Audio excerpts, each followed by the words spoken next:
Batman's cinematic villains tier list. Sweet. I'm finally able to do one with you guys and not at work. Like sneaking around with like one AirPod in, listening to you guys like talking to y'all and you can't hear me and shit. No, I'm sorry. Tell you, I'll go from the Dark Knight Rises. Yeah, Trash. 2012. I saw this movie once in the theater, and it was the one I didn't see in the theater. I saw Begins and Dark Knight in the theater, but I didn't see this one until it hit DVD. I literally, until you said her name, Steve, I literally couldn't remember who it was. So, yeah. I remember well. I remember like when she betrays him and he loses all of his money and shit. And then she stabs him there at the end. Why? Yeah, I'll be honest. I don't remember much about this movie. I've kind of let it just escape my brain.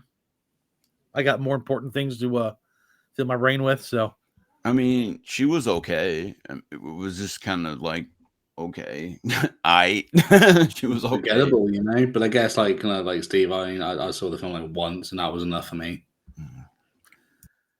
And I don't mind it. Brandon? No, I was saying I don't mind it. I mean, I don't think it's as good as the other two, but sometimes, every couple of years I'll watch all three of them. No, I remember I came out of the theater with my wife, and my wife said she didn't like it. I was like, no, it's good. It was good. And about a week later of me just kind of turning over my head, I started saying, that movie sucks. It's a bit long too. I mean. So, what do you think we should drop old Talia? Trash. Yeah, trash. Trash. There you go. Next, we got the Joker. Jack Nicholson, 89 Batman Joker. I know where I'd put him. Dude, he's the GOAT, man. Yeah, I can't argue with that. Yeah, I remember I saw that in the theater, dude. Even though I was like 8 years old, I still remember it vividly, and all the toys and the cool stuff that came along with it and the commercials. It was really neat, man. It was really cool time. Oh yeah, I saw that movie 3 times in the theater. I think I only saw it once, I believe, in the theater. And then of course you had to have it when it came out on VHS. That was God knows how many copies they sold. Yeah, that's how I saw it. Yeah, just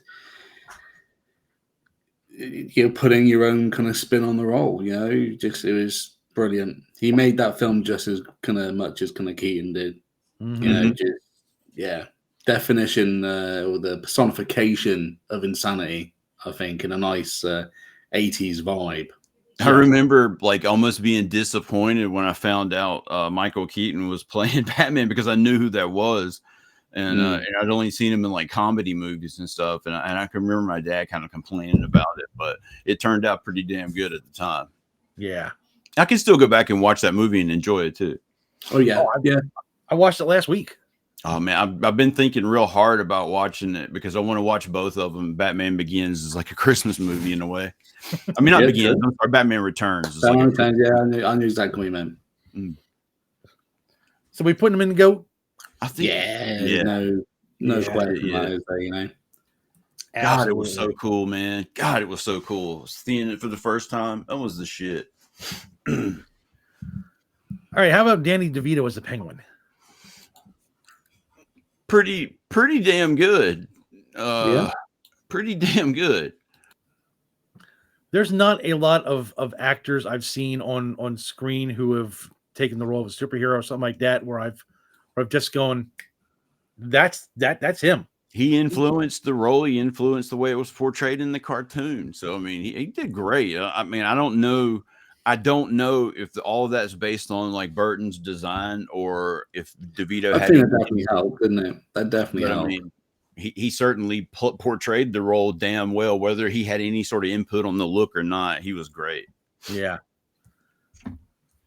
Yeah, between him and Hugh Jackman, the very first time I saw him in the first X-Men movie, in Wolverine. Yeah. Thinking to myself, that's Wolverine. That fits. Yep. This is gonna be okay. Yeah, it's gonna be all right. You were kind of wondering, is this gonna be like the comics and shit? Yeah.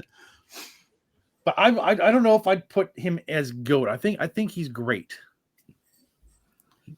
You know, Yeah, I wish they didn't have such a propensity to kill off villains in every freaking movie, because then you eliminate the chance for them to come back and to do anything else, and it's very final. But he was great, at least. Is that where we want to place him? Great. Yeah, Consensus. I think that's fair. And I think it's going to become more and more clear how great they were as some of these others come up. Exactly, yeah. Let's talk The Dark Knight Rises Bane. Okay. Yeah. You merely watched The Dark Knight Rises. I was born in it. Trash. I mean, I don't really have so much problems with the look as far as they figured out a way for the real world. They didn't really use venom, just he had some sort of gas he breathed. So, you know, he had gas. I mean, that explains a few things on set, I suppose. It was, no shit. It explains his size, but he did okay, I guess. He was better than, we'll come to the other one too eventually. See, I remember reading the Nightfall comic book arc, where they introduce Bane. He comes in, he just devastates Gotham. God, yes. And I read it recently again. He finally gets to Batman. He finds out who Batman is, breaks Batman's back, and it was just an incredible comic book series. I couldn't get enough. Dude, he busts all the people out of Arkham. They run his ass ragged, and then he's like in a bathrobe with his mask and shit off at the mansion. He's got like a bathrobe on top of his costume. Fucking Bane's at the door and just beats the shit out of him. It's some of the best stuff. I mean, yeah, I understand the gluttonous over marketing and all that shit, but at the time, I ate that shit up. It was great, and I still enjoy going back and reading it. I don't care how gluttonous it was. It was awesome. Yeah. I was eating it up. I was there for it, man. It was good. That's all that matters, isn't it? It was really good. The film, unfortunately, just was a little bit short, wasn't it? Mm-hmm. Yeah. I mean, he played the strategic side of Bane great, but they didn't have his power. Right. Yeah, because Bane's not a dumbass. He's probably a genius, really. I mean, he's certainly strategic. He's a military genius, yeah. So have him, having him do what he does in this movie, yeah, I get that, but you missed out on the whole, Venom thing. That's what made Bane, just deadly. Yeah. Because not only was he going to be able to outthink you, he was going to be able to just outmuscle you. And Nolan I was okay with the fact that he wanted to make things grounded, but I think he went too far in this movie. You could have had you could have had the Venom mixture in a real, a more grounded kind of version. They could have had all that. Yeah. There is a point where you're taking it too far, and at that point, you may as well just swap Bane out for somebody else. Yeah.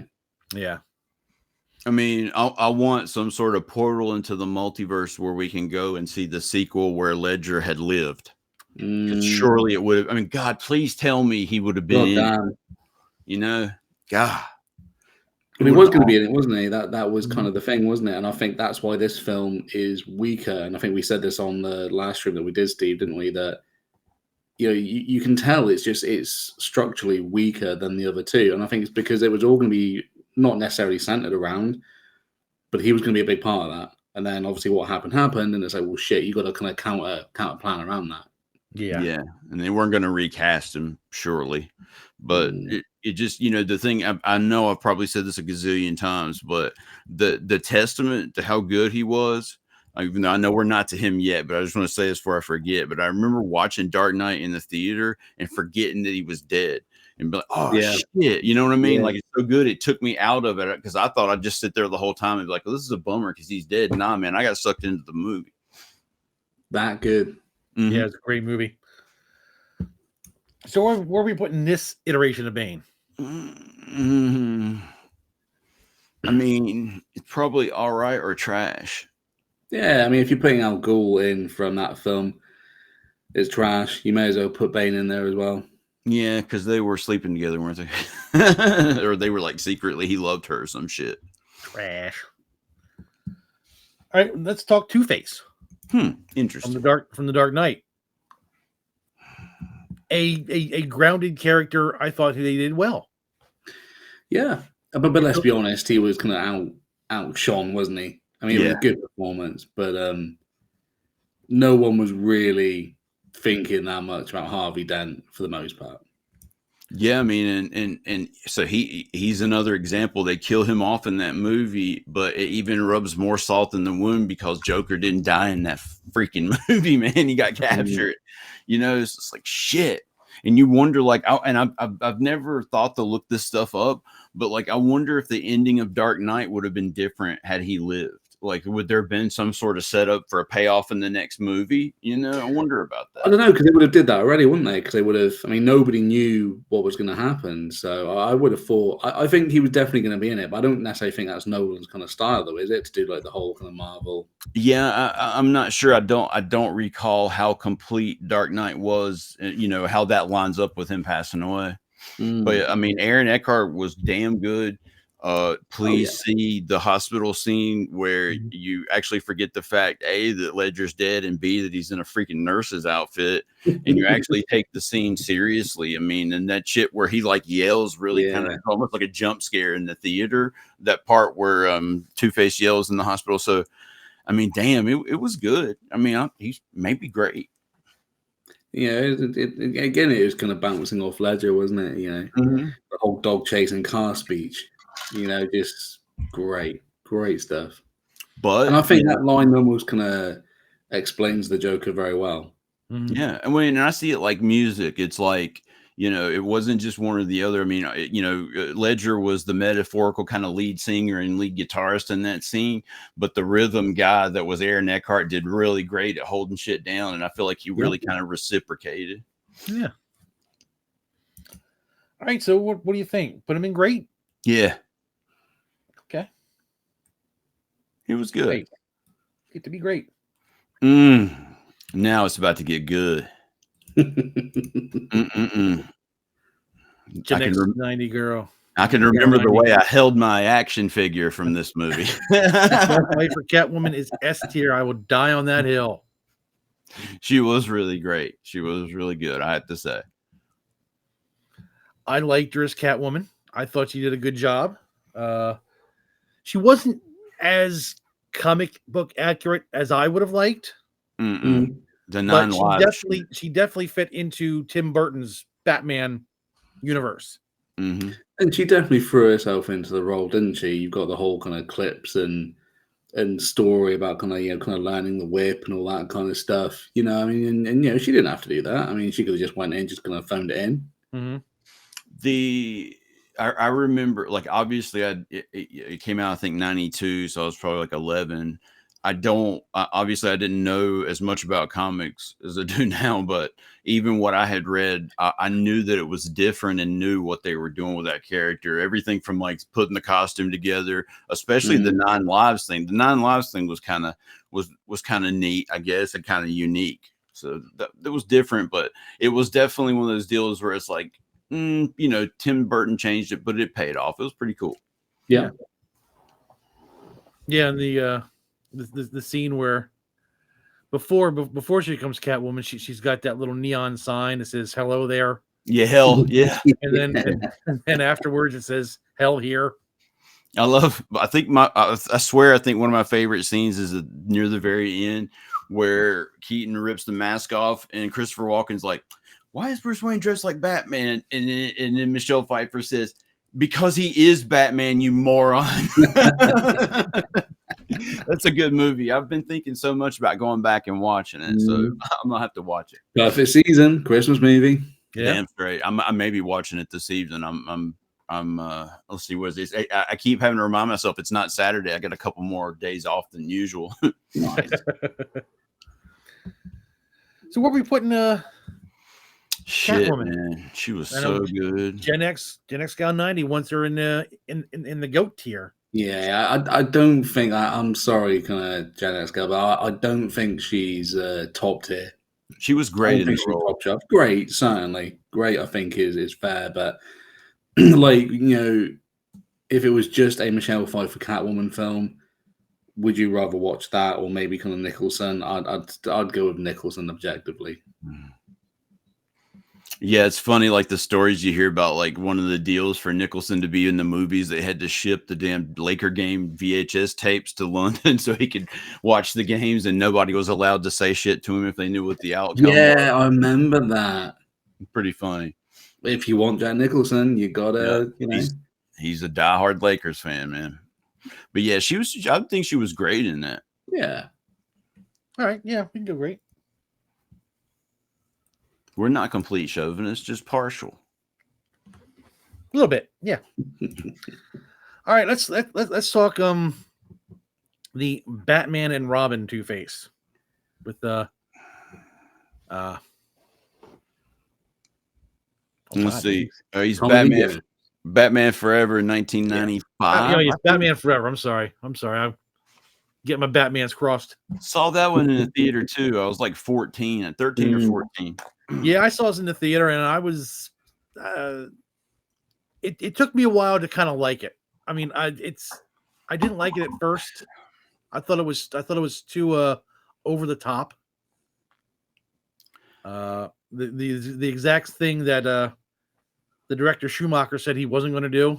Mm-hmm. He said he wasn't going to make it campy, and he turned around and made it campy. The music alone, like, kind of lets you know that very early. It seems just that kind of frenetic orchestral music that they play. I mean, I don't think the score. I mean, the score fit the film. Mm-hmm. I don't feel it was too bad. And you had U2, didn't you? Was it U2 on this one? U2. You had Seal. Yeah. So hold me, kill me, kiss me, thrill me. That's a song. Yeah, that's a banger from U2. I still feel. I mean, again, I could be. It's late in the UK, and I could be pulling this my ass. But I'm sure there was, when you look into kind of behind the scenes stuff and how kind of what happened between kind of Burton and stuff. I'm sure there were still rumors of Burton kind of like helicoptering a little bit. And I think maybe that's why you can still see that visually in some of the scenes, like kind of Gotham stuff. There's still, it's like just there's a little touch of kind of the old world. Yeah, they kind of flavor it a little. And at the time, I remember it reminded me because I remember watching reruns of the old cheesy ass '60s show, and so to me, it was closer towards that than what the Burton stuff before. That was kind of a little bit of my disappointment in it. But then, having said that, I still loved it because I was a huge nerd. I just kind of embraced it for what it was.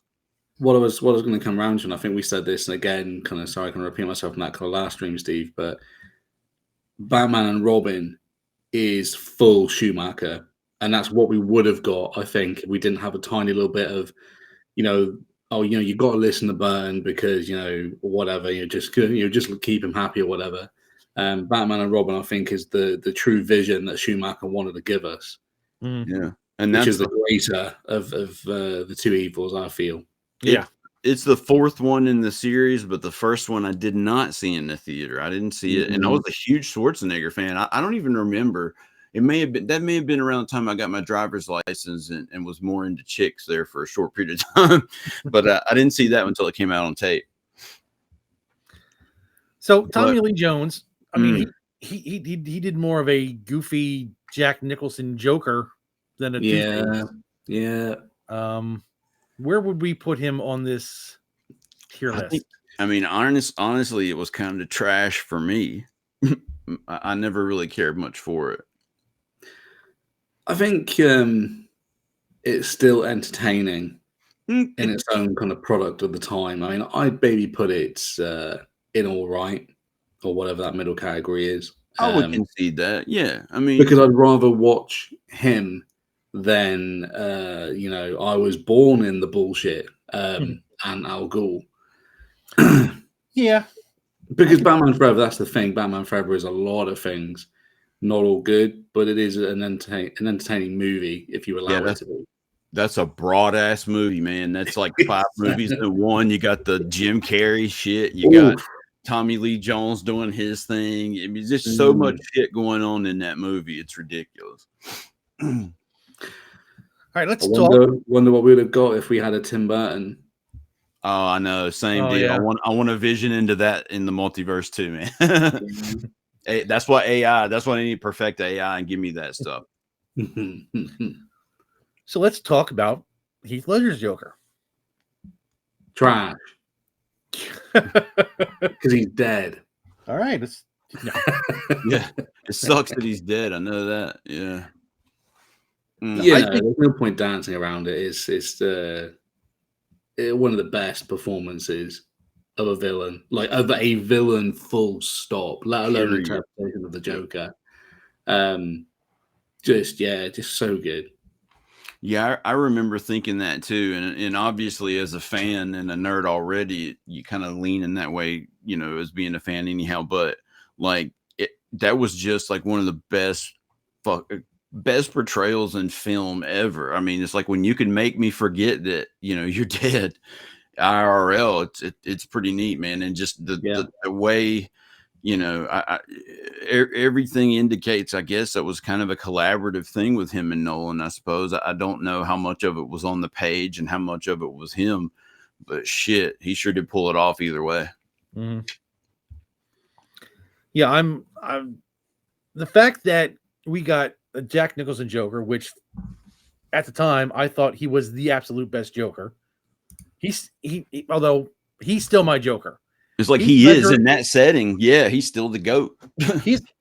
When Heath Ledger is like 1B to Nicholson's 1A for me. Yeah.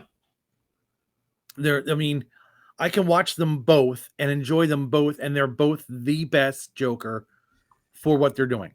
Right. The thing, the net negative I would say now though, is that ever since that film came out, and you've had everyone kind of just taking apart kind of the character, is that every villain now wants to be Heath Ledger's Joker, and it's become a problem. Yeah, they all just need to get some originality. It's like every asshole that went to acting school now is you want to see these stars? No. This is gonna be my Heath Ledger Joker moment. No, pal. Nope. No, Johnny, it's not. Maybe the Riddler in The Batman, Jesse Eisenberg's Lex Luthor, etc., etc. I feel, they're not playing their characters; they're just trying to be a Heath Ledger, and you're not. I never considered one more obvious than the others, but. Genex Gal 90 says he was amazing Joker. He made the man a mystery, and he did. I mean, yeah. In the comic books, we never knew who the Joker was. Right. They never gave.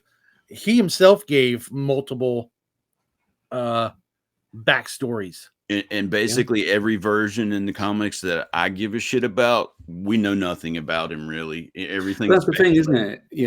Like you were saying, Steve, like every, the infamous line about the scars, and every time he told a story, it was different. So you never knew. He was just, you never knew if one of them was real or, if he was just genuinely fucking with you. But then when you look at all these kind of videos on YouTube that are kind of breaking into theories and stuff, like the scene where he's in a crowd, and I think it's like, what's the scene where you've got a load of police, and he goes to turn to kind of shoot somebody again. Apologies, it's been a while since I've seen the film, and it's getting on a bit.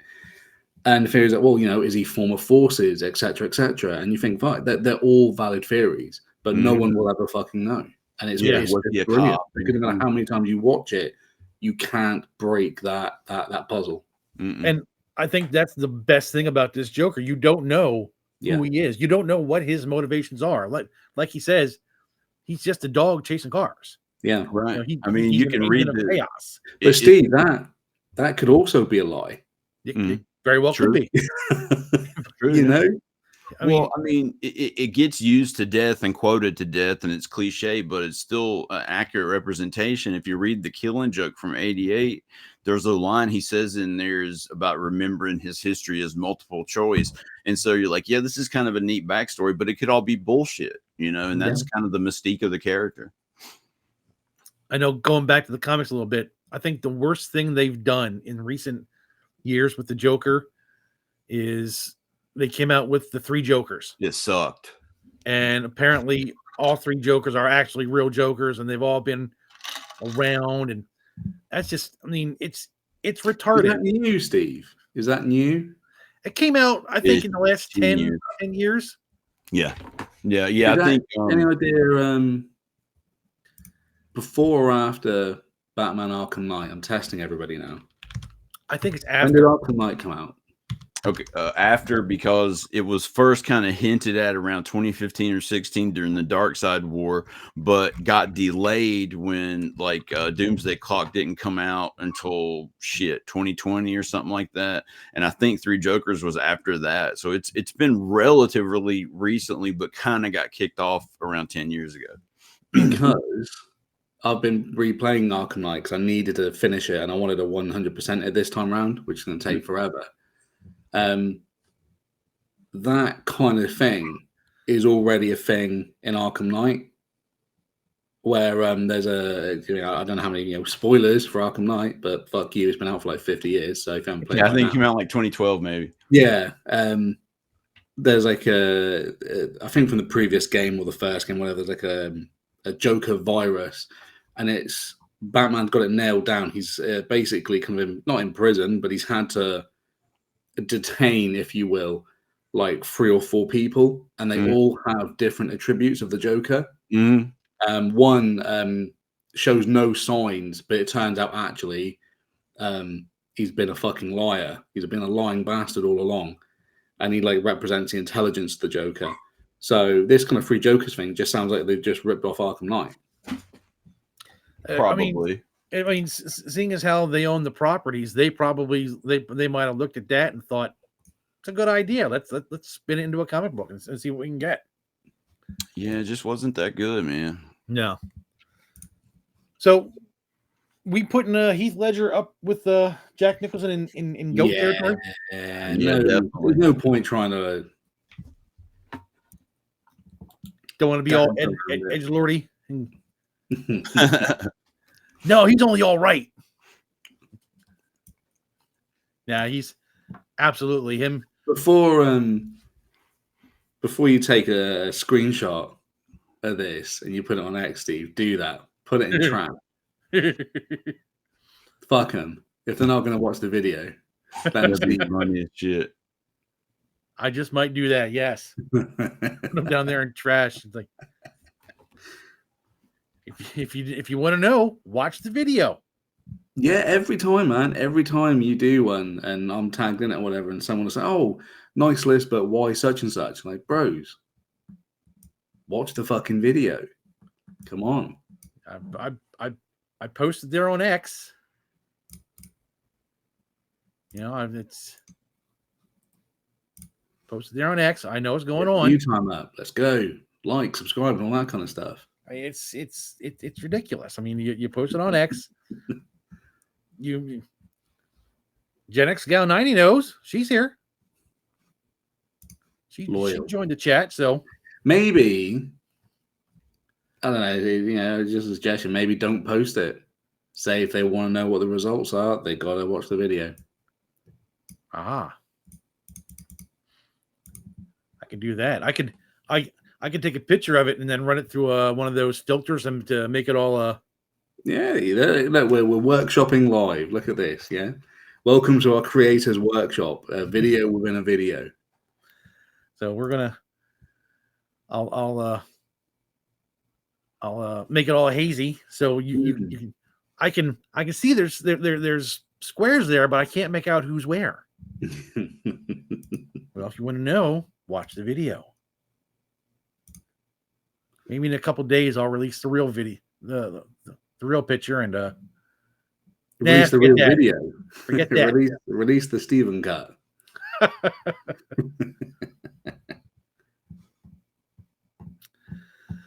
I don't think Brandon will worry if be all upset if we start talking about fake Joker. Yeah, well, it's just trash, isn't it? So we can just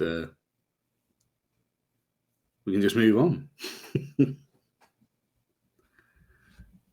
Can you imagine? Right, and this is the thing, and I'll say this over and over and over. The Joker was never going to be a DC film, etc., etc. Right, but that aside, they pivoted into it. No matter how they got there, okay, it's going to be about the Joker, and they've got like the blueprint. They've got two blueprints. In fact, they've got Jack Nicholson and you've got Heath Ledger.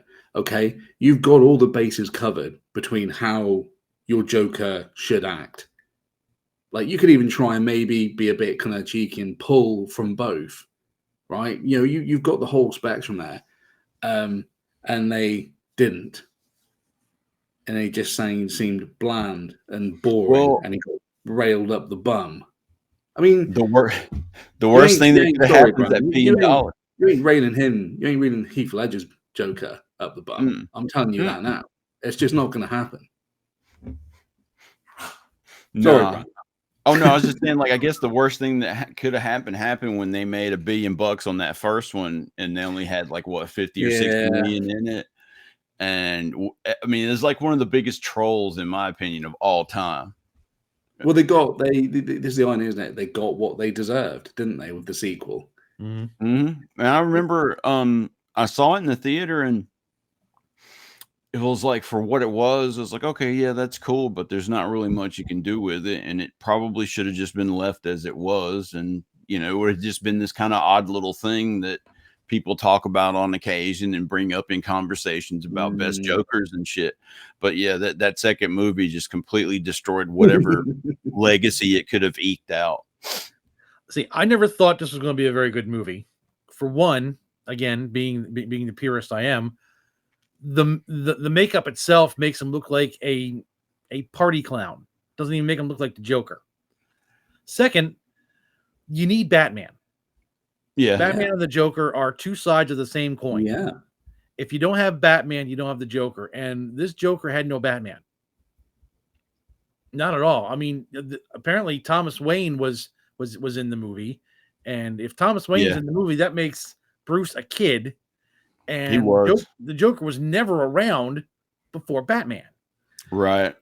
And so, then, I mean, it's all just garbage. And I remember seeing so many different YouTubers just gush about how great this movie is. And I'm like, what movie are you watching? I mean, it's a decent little case study in like loneliness and isolation and shit. And they just basically slapped a little Joker paint on it to get more people to go watch it. I mean, if they wanted to do something like that, they should have just done a remake of Taxi Driver or The Comedian. Because Steve, it's a lot like Taxi Driver. Yeah. Because you take the DC element away from this and you say it's not the Joker, you just say it's generic thriller A. That film doesn't make $10 million, let alone $1 billion. Oh no. No, it's something that it would have probably still been some Oscar bait bullshit anyway, but just without the DC veneer. Yeah, it wasn't needed. And like I said, I got 15 minutes into it, and I was like, oh no, this is pretty fucking boring. I'm not wasting my time with this, and I just turned it off. I found it depressing, and like I said, after I watched it in the theater, like I didn't hate on it. It was okay for what it was, but then I do recall specifically that when it hit streaming, like I started to watch it and I couldn't watch more than 5 minutes, and I was like, why don't I watch this movie? It's a bummer, and I never did go back and watch it again. Yeah, I'd rather watch Halle Berry's Catwoman. Wow. Yeah, I don't know about that, but yeah, I'd probably rather watch her Catwoman than the second one. Yeah, because at least you have Halle Berry as Catwoman. In this, you just appreciate that. Yeah. As Steve said, with some silly face paint. That doesn't work for me, brother. But no, he's definitely trash. Yeah, trash. Speaking of, I was about to say, speaking of more trash, holy shit, we have the Suicide Squad Joker, Jared Leto. I get what they were trying to do. But I think they should have thought about whether it was going to work before they did it. And apparently there's a lot of you got the whole thing of you release the Aya cut. Everything's like release the cut of this now. But, I'd like to see it. I would watch it. Yeah. And apparently, and I think again I could be pulling this out of my ass at nearly 10 o'clock in the evening there, but Aya is I'm sure I said at some point, it's like, seeing the full film maybe would have changed people's kind of interpretation or their thought over his version of the Joker. That being said, what we saw, it wasn't great. And this is what happens when they take the advice to not try to copy Heath Ledger and they take it in the complete wrong direction. Yeah, Heath Ledger, give this guy gold teeth and tattoo something stupid on his head. Yeah, I remember like being so excited because I thought I was going to finally get a good DC like universe, like film universe, and wanting to like it so bad, and going back and seeing Suicide Squad for a second time in the theater, and then realizing the second time around that it sucked. About halfway through, I was like, "Yeah, this kind of blows." I don't know. I mean, Gen X Gal, thank you for joining us. Yeah, thanks for stopping by. Have a good one. So Uma Thurman's Poison Ivy's underrated. We will keep that in mind when we make our decision. We'll get to that. Make sure you watch the on demand so you can find out. Yeah, come back and see how we did. I don't think Suicide Squad was the worst film I've ever seen. It's certainly ranking there, but like, if there's absolutely nothing going on and like it's on, I'd probably watch it again. The thing that got me was it's got Margot Robbie in it as Harley Quinn. I mean, the thing that got me was when this even before the movie came out, I remember seeing a magazine article. It had him on the cover. I think it was Empire magazine. It had him on the cover, full Joker makeup, tattoos all over the place. The grill, and I thought that is not the Joker. No. And I might have read it somewhere. I might be wrong. I might be misremembering. But I could have swore someone said that this wasn't going to be the Joker you see in the movie. This was just for, I think, like the 75th anniversary of Batman. They were just doing some kind of a special thing for the cover. I'm thinking, well, as long as he doesn't have all the tattoos and stuff on his face, it might be good. And then you turn around, you see the first, trailer, and there's got all the tattoos and stuff. I'm like, no. And shit, the trailer, there was stuff we saw in the trailer that wasn't even in the theatrical cut of the movie. But this is the problem, though, isn't it? If Ayer's got his 2-hour film, and then it's been taken above his head. I mean, I'm not saying the Ayer cut would make it a Oscar-worthy film, but there could be some critical things that we're missing that bring it to like an average film versus like a poor film. I agree. Maybe make the Joker tolerable, but unfortunately, when you put it up against, the two heavy hitters, it's not good. The numbers don't lie, and they spell disaster. Yeah, he's definitely trash. I was gonna say I've never seen the movie, so I have to rely on you guys for this one. If you say trash, I'll put him in trash. Yeah, I'd say trash. Yeah, I mean, but Steve, honestly, if you've got like obviously not now, not for the next couple of weeks, whatever, but maybe over the holidays or whatever, give it a go. It's not the worst thing you'd ever. Look, if you can suffer through like Shooty Gat was Doctor Who, this will be a cakewalk. Oh shit, yeah. This is entertaining in places. I mean, hell, I can stomach the Snyder cut if I've got to. I mean, and I suppose at gunpoint I might even watch like the extended cut of Batman and Superman if it's that version. But and the great thing is, if you like it, Steve, there's a great game you can play based on the Suicide Squad as well. Oh God. Yeah, that was another disappointment. It's just been disappointment one after the other for fans, man. Shit. Well, if I could find it somewhere on streaming besides HBO Max, because I don't have that. Steve, if you check around your local DVD shops and secondhand shops, or whatever, you can probably pick them on DVD for like $1, probably. Probably, yeah. Yeah, I'll give it a look. All right, let's talk Batman and Robin's Bane. God, this is the other half. This Bane actually looked like the comic book version of Bane. It's a little bit closer, isn't it? It's like so close and yet so far. But he was just like a mindless zombie that was just Poison Ivy's henchman. Yeah. You know, somebody's bound to have gone back and like cut Tom Hardy's vocal shit like in on some of the scenes with this Bane. You know, where instead of him going, "Roar," he's just talking like Tom Hardy. That'd be fun. But yeah, I remember, like I said, it was the first one I didn't see in the theater, but obviously, like everybody else in 1997, I was a huge Schwarzenegger fan. And I remember watching this on tape for the first time and seeing Bane and just being like, what the shit, man? Sucks. Yeah. Yeah, it was garbage. I would absolutely put him in trash. Mm-hmm. Yeah, there was nothing.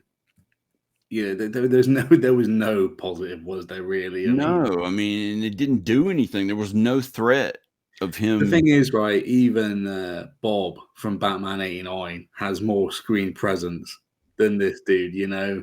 Yeah, true that. You know, yeah. Rest in peace, Bob. I had the action figure. Trash him. And then, speaking of Schwarzenegger, here we have Mr. Freeze, Arnold Schwarzenegger. Jesus. You know what killed the dinosaurs? I mean, shit, books should be written on however this happened. You know what I mean? Like, how did this even happen? I mean, you look at anything Schwarzenegger does, and he plays Arnold Schwarzenegger. Mm-hmm. I mean, I don't know. In the movie, in the original Running Man movie, that movie is nothing like the book. No. And I think that's because again, I'm just pulling this out of my butt. I think Schwarzenegger read the script and said, "Nah, I don't want to do that. Let's make it like this." And they just completely rewrote it so he can be, you know, popping one-liners and being Arnie. And I think that's what they did here with Mr. Freeze. I think Joel Schumacher said, "Arnie, you just be you in a big suit." Yep. I can do that. They should have done less is more. It should have been like a less is more. They should have had yeah. Nah, this is perfect. This is brilliant. I love Mr. Freeze. Well, I mean, we certainly got a shit ton of memes forever from this. It's just brilliant. You know, I don't know. It's like one of the highlights. I mean, everything else was just like being like kind of. That costume was I crazy. can't put my finger on it, but the Ice Age and all that kind of stuff, just absolutely fucking stupid stuff. And the funny thing, I remember seeing like an interview show in '97 where they were talking to Schwarzenegger and saying that he had like open heart surgery or some shit, man, like a heart attack or something. And Schumacher came in and had him record those lines at the end when he's defeated. While he was in the hospital, they recorded his lines to overdub in the movie after he'd had that heart surgery. It's like he was the one telling that story too. It was pretty fun. But that's the thing. I mean, that he wouldn't have had to have done that. Contracts would have been down. No one's making Schwarzenegger do anything that he doesn't want to do. But. I think he maybe had like a bit of a soft spot for the character, but I don't know. There's something about it. I think he's the better of the villains. I think maybe he would have fared a bit better in the Batman Forever universe than the ultra campy kind of Batman and Robin. But I don't know. You got the memes and it's just something funny about it as well, but that makes it entertaining. Doesn't necessarily make him a good character, but it makes it entertaining to watch, So I'd put him in all right, to be honest, because I'd rather watch Arnie's Mr. Freeze than any of the guys in Trash, and it would be great. We need a Mr. Freeze solo film. That's basically what we got.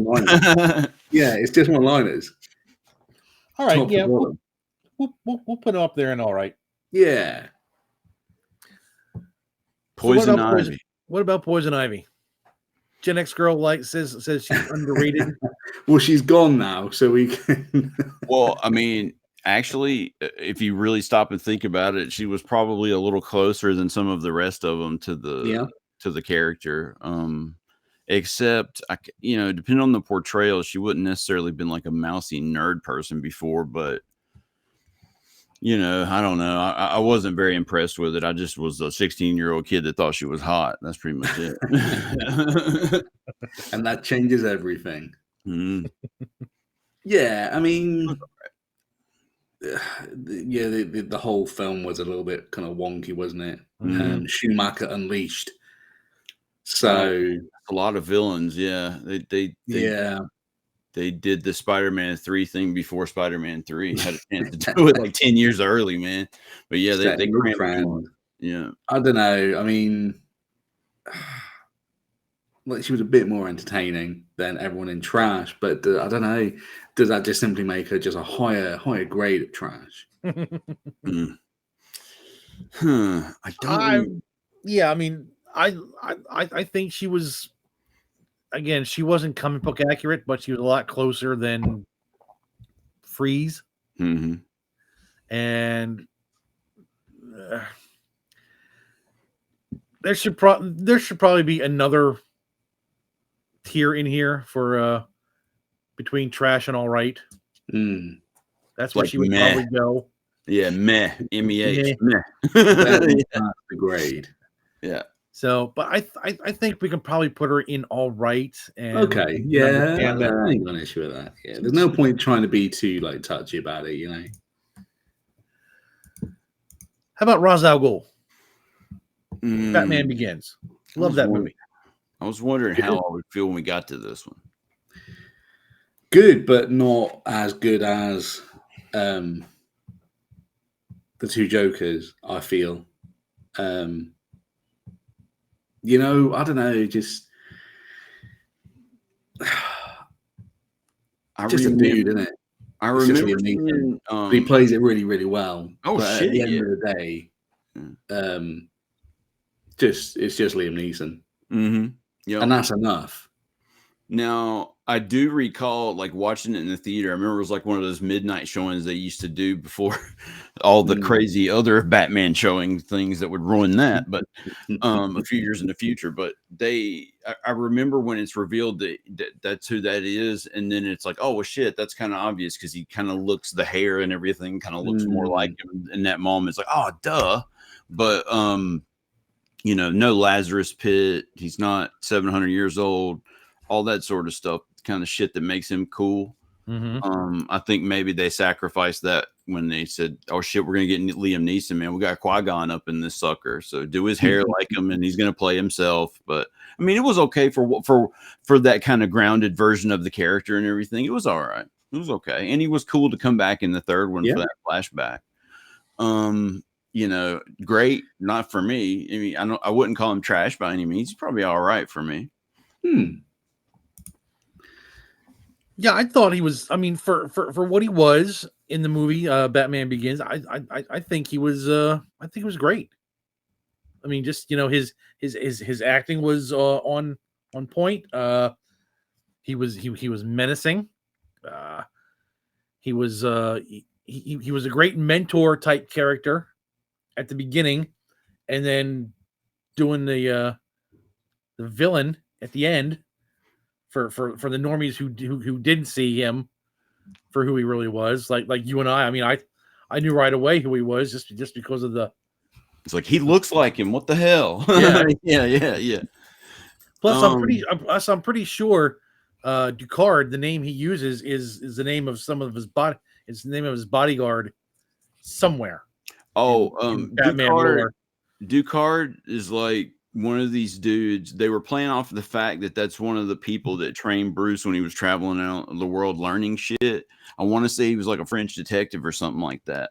Okay. And I think they were kind of merging those two characters and then using that and weaving Ra's al Ghul into his backstory that way. And so I appreciated that at the time from what I'd read in the comments. Like, okay, that's cool. I mean, I get it. But yeah, like Henry Ducard, I think was the dude's name. I want to say he's like some sort of world famous detective in the comics. Yeah, that he meets in France or some damn where. I was never the biggest Ra's al Ghul fan when reading Batman. So I never really got into him as much. Yeah, I always dug him. I just recently got back a trade paperback I had that has like his first few appearances, him and Talia in it. So Brandon says, all right. I say great. Chris, you need to break a tie. Yeah, I've got no issue with great. Yeah. Okay. Hey, it's Liam Neeson, man. I'm not going to argue with great. Exactly. Yeah. Exactly. No, this next one's kind of confusing for me. Yeah, Jim Carrey's Riddler. Again, he plays more. It's like he's playing the Joker. Yeah. The Riddler's Jim Carrey, more like. Again, forgive me, I forgot who it was that said in the chat for the previous stream, but it's like he's playing the mask, isn't it? Is this pre-mask or post-mask? I think it's post. But right after. So, I think Mask is what, like 94, and this is 95. So shit, they were pretty close. Jim, be like you were in the Mask, but without the mask. Let's see when. Okay. And then Tommy Lee Jones, I fucking hate that guy. Yeah, the Mask came out in 94, and Batman Forever is 95. Yeah, so right after the Mask, he's still in that mode, I guess. Yeah, I know. Come on, Steve. Sorry, man. I know he was the it guy for comedy and goofiness. He was funny. That can't be denied. I mean, most of the stuff I've seen him in, I really enjoyed. Ace Ventura, etc. He knew his market and he went for it. It's kind of funny. My white ass watched In Living Color, so I knew who he was like from before he was mainstream famous.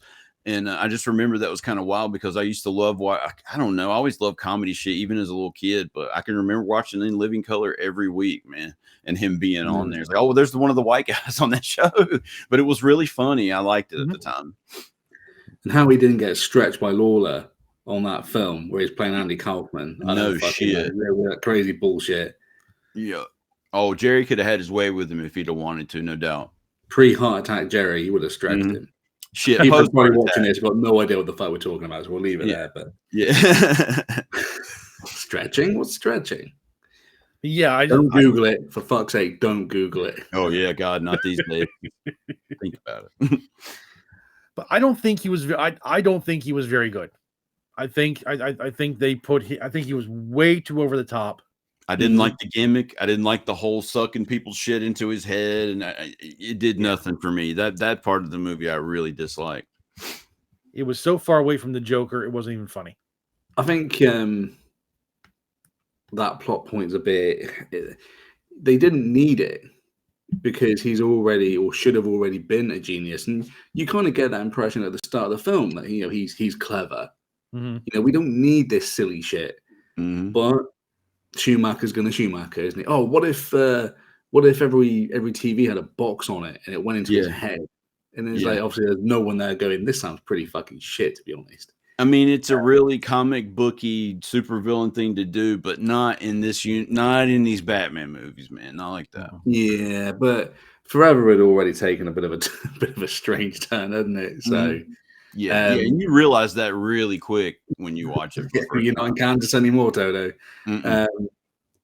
But he's entertaining to watch. Yeah. I mean, God knows there's 25 other superhero flicks I would rather watch it than that. Is he comic accurate? No. Is some of the plot points of the film really dumb? Yes, but we've already. We can't really explain or understand Batman Forever. It is something that just exists, and we just orbit around it. It's like if I wanted to explain to my kids 1995, it's like it's a very good slice of you got Nicole Kidman, Val Kilmer, Tommy Lee Jones, Jim Carrey. I mean, it's like a slice of everybody who was anybody at that particular time. If you think about it. Yeah.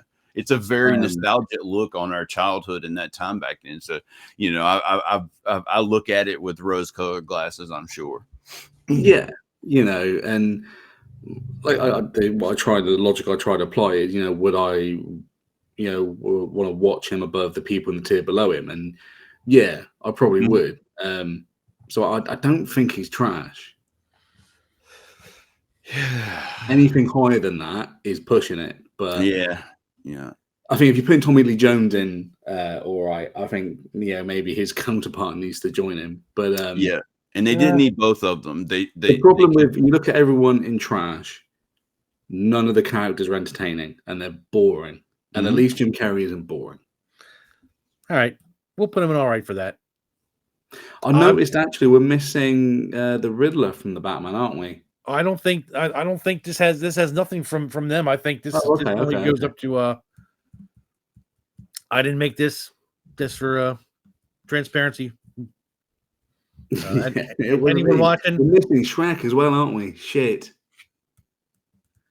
Never mind. Missing what? Shrek. Oh, Max. Not Donkey. Shrek. I mean, he wasn't really he was a villain, but he was more a movie villain, not a comic book villain. Yeah, true. So true that. Yeah, I didn't really know who he was back then at that point. Not yet. So here we got Scarecrow. I think he had a really good origin in Batman Begins, and Nolan seems to like this actor because he uses him in everything. True that. And he used him in every Batman movie. So I appreciated that. I thought that was a little touch of. I can remember telling people that I was around at that time that to me that was a little touch of actual comic bookiness. That it's one of the regular recurring villains, and his shit keeps showing up in every movie. I appreciate that aspect. If this guy wasn't around, though, you probably wouldn't have had Scarecrow in those films. It's kind of my fault on it, though. But we should have had Scarecrow instead of Bane in Dark Knight Rises. It should have been something similar to, like a bomb kind of thing, but more closer to, I don't know, Arkham Knight came out after, maybe, I think. I don't fucking know. But it should have been like a mass toxin event, mass hysteria, all that kind of stuff. Nolan could have did that really, really well. And it could have still been completely grounded. And you could have went into Bale's, Batman's, kind of past, or Bruce Wayne's past, maybe. That would have been, and it uses his boy, but instead we. Well, I mean, I wonder in an alternate scenario if Ledger had lived, maybe those two would have gotten together and screwed the whole city or something like what you're saying. That might have been cool too. Yeah, but they already did the whole gassing the city in the first movie, so good point. Yeah. Doing it a second time wouldn't really work. We'll do it again.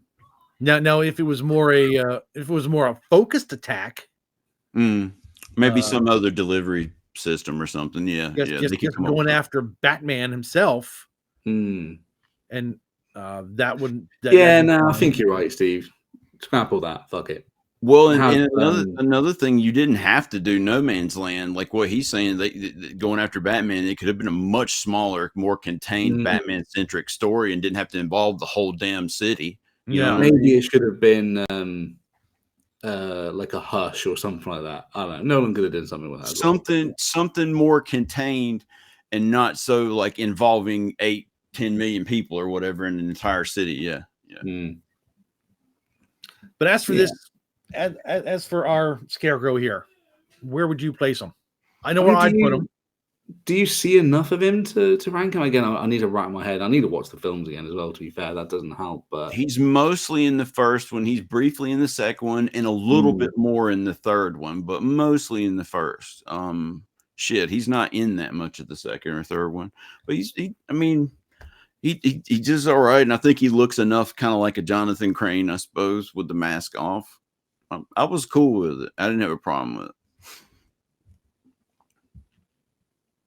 Maybe I'd put him in great because I think he was pretty darn close to comic book accurate. And I felt like he took it seriously. He didn't shit on it. You know what I mean? He didn't act like he was above it. He came back and did it. I mean, I'm sure he didn't do it for free, but so yeah, I mean, he's a great actor too. So, I was always cool with him being in those movies and appreciated. So yeah, he's pretty damn good. The thing is, that's like going back, just going back to Ledger, do you know what I mean? It's like when you're saying, not doing it for free, and instantly I thought of that line from The Dark Knight. If you're good at something, you don't do it for free. Right, right, exactly. God damn, what a fucking film.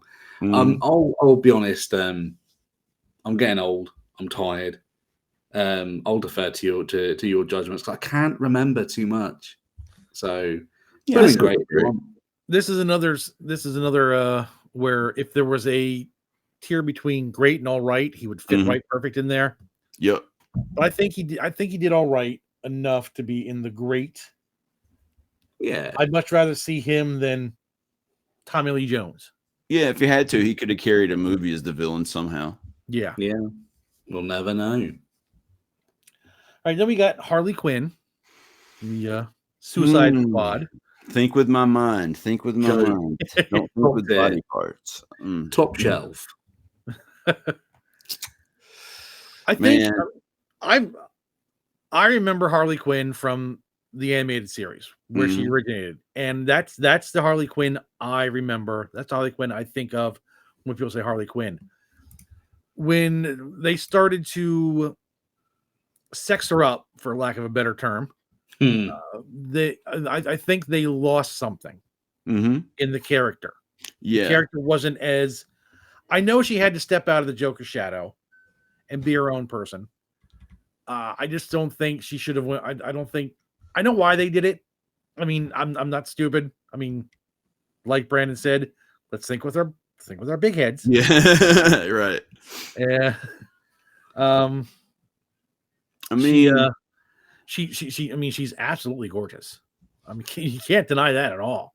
And the costume she wears is.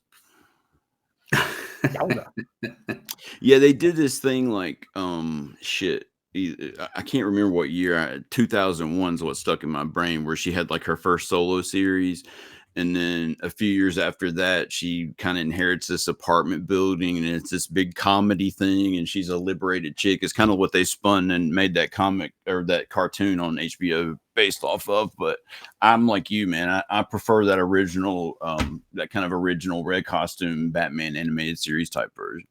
And there's a little bit of that in the comics too, before it was ruined. I mean, there's when they first brought her in the comics, there's a few things she appears in that version before they changed it. Yeah. I don't know. I don't think as a standalone character for female representation, you could do a lot worse. I think she plays the crazy kooky character quite well. Yeah. I mean, she does the voice and all that shit. Yeah. There's more right with her interpretation of the character, I feel, than there is wrong. It's just a shame that the films that she was in just wasn't, the whole Birds of Prey thing. They got that so spectacularly wrong, and it just seemed like so terrible. It just seems so easy, but they wanted to add more, more people that no one gives a fuck about. It's like you're not watching a Harley Quinn movie for fucking, people that most normal people probably wouldn't know who the fuck they are. I like the Suicide Squad. Okay, yeah, she was in. Yeah, I like that movie, and she's a highlight of that. And they could have gave her a movie, but it was became a buddy movie with people again, like I said, that just no one gave a shit about.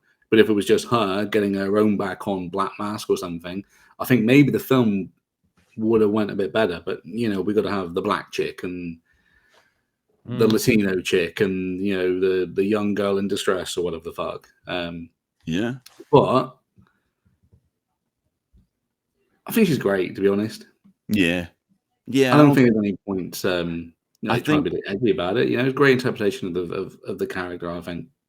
It's like Capaldi syndrome, where you've got potentially somebody who could just be knock it out of the park great in this part, but the person writing and the universe you're associated with is in a slight downturn, and to get a similar outcome there. I mean, you could have used her much better, and I guess what I'm trying to say is you had the right actress if you used her properly, same as Capaldi. All right, so Chris says great. Brandon, you great. Yeah. All right, great. I would have said all right, but also naked, full frontal in Wolf of Wall Street.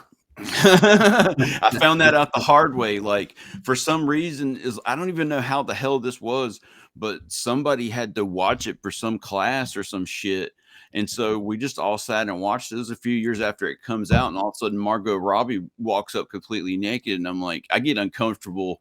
Like I don't mind watch the shit with my wife. It doesn't faze me. I know exactly what you But mean. yeah, I don't want to watch that shit with my kids, man. I don't care if they're 16, 17, whatever. You'll never be so old that I want to see this shit with my kids in the same room. Sorry, I'm old school. But, but yeah, it was a good movie too. But yeah, she's good. She's good. All right, let's finish this thing off with the Catwoman. Trash. Anne Hathaway. Anne Hathaway's Catwoman.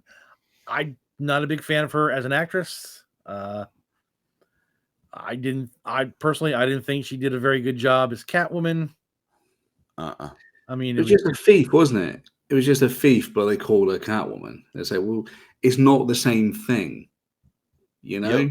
I remember watching Dark Knight and kind of getting excited at some of the little comic book team uppiness because they kind of both jump into that flying shit that he's got and all that. And I remember getting a little excited and they're escaping Bane. I was like, that feels kind of comic booky, but it's like I'm just excited because she's supposed to be Catwoman. She's not actually doing that great of a job as Catwoman. No. Was she okay in Interstellar? Yeah, another. Honestly, I mean, I like that movie despite her. I mean, yeah, Interstellar is a great movie, and I really don't much care for her. I mean, like she don't ruin it, but she don't elevate it. No, either, right? Yeah. Sometimes that's all you can ask for from someone, you know. But yeah, I think she was trash as Selena Kyle, man. Yeah. Right, we can do that. And nowhere near Pfeiffer, untouchable.